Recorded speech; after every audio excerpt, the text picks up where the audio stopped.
ప్రజా ఫిర్యాదుల పరిష్కార వ్యవస్థ కార్యక్రమంలో ప్రజల సమస్యలపై ఇచ్చిన ఫిర్యాదులకు ఆయా శాఖల అధికారులతో పరిష్కార చర్యలు తీసుకోవడం జరుగుతుందని కాకినాడ జిల్లా కలెక్టర్ షాన్మోహన్ సగిలి అన్నారు. పీఠాపురం పట్టణం రథాలపేటలో గల అంబేద్కర్ భవన్లో ప్రజా ఫిర్యాదుల పరిష్కార వ్యవస్థ కార్యక్రమం జిల్లా కలెక్టర్ షాన్మోహన్ సగిలి ఆధ్వర్యంలో జరిగింది.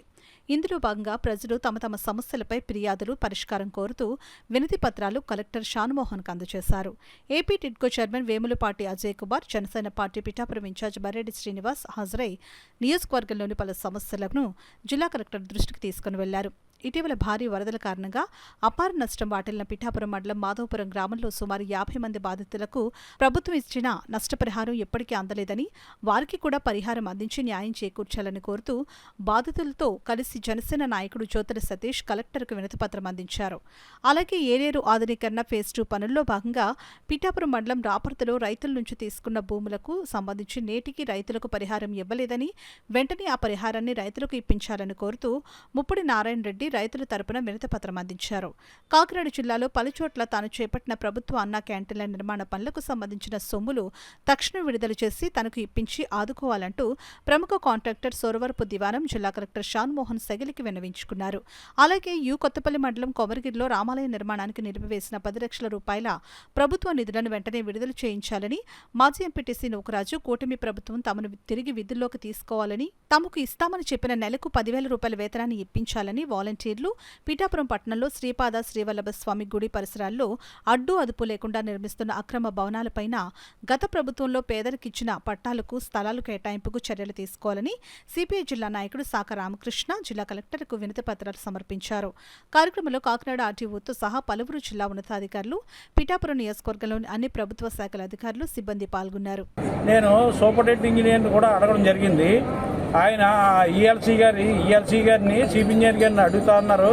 ఇప్పుడు వచ్చి నాకు పరిష్కారం, ఏ విధమైన పరిష్కారం ఈ కమిషనర్లు చూపించలేదు. బిల్లు చేసేనా లేకపోతే కూడా నాకు తెలియదు. దానివల్ల ఈ పరిష్కరించడానికి ఈరోజు గ్రీవెన్స్ ఉంటే కలెక్టర్ గారికి ఫిర్యాదు చేయడం జరిగింది. కలెక్టర్ గారు నేను పరిష్కరిస్తాను చూసి అని చెప్పడం జరిగింది.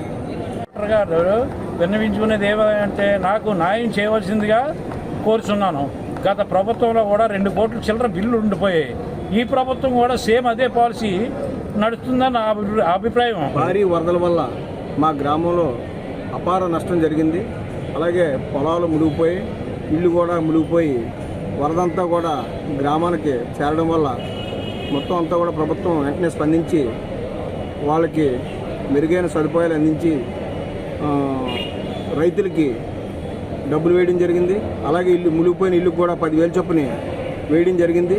అందుచేత మేము మా గ్రామం అందరి తరపుని కూటమి ప్రభుత్వానికి ప్రత్యేక ధన్యవాదాలు, కృతజ్ఞతలు తెలియజేస్తున్నాం. అలాగే కొంతమంది గ్రామంలో బయటికి ఈ వరద భయంతో బయటికి వెళ్ళడం వల్ల సుమారు 30 నుంచి 40 మంది మిగిలిపోయిన బాధితులు ఉన్నారు. వారికి కూడా న్యాయం చేయాలని కలెక్టర్ గారికి ఈ రోజుని గ్రీవెన్స్లో విజ్ఞప్తి చేశాం. దానికి కలెక్టర్ గారు సానుకూలంగా స్పందించారు. వారికి కూడా న్యాయం జరుగుతుందని మేము ఆశిస్తున్నాం. కూటమి గవర్నమెంట్ వచ్చిన తర్వాత వరకు మమ్మల్ని విధుల్లో తీసుకోవడం జరగలేదు. దానికి కానీ ఈరోజు గౌరవ కలెక్టర్ గారిని కలవడానికి మేము వాలంటీర్స్ అందరూ వచ్చాం. మరి మా సేవలను గుర్తించి మళ్ళీ మమ్మల్ని విధుల్లోకి తీసుకోవాల్సిందిగా కోరుచున్నామండి.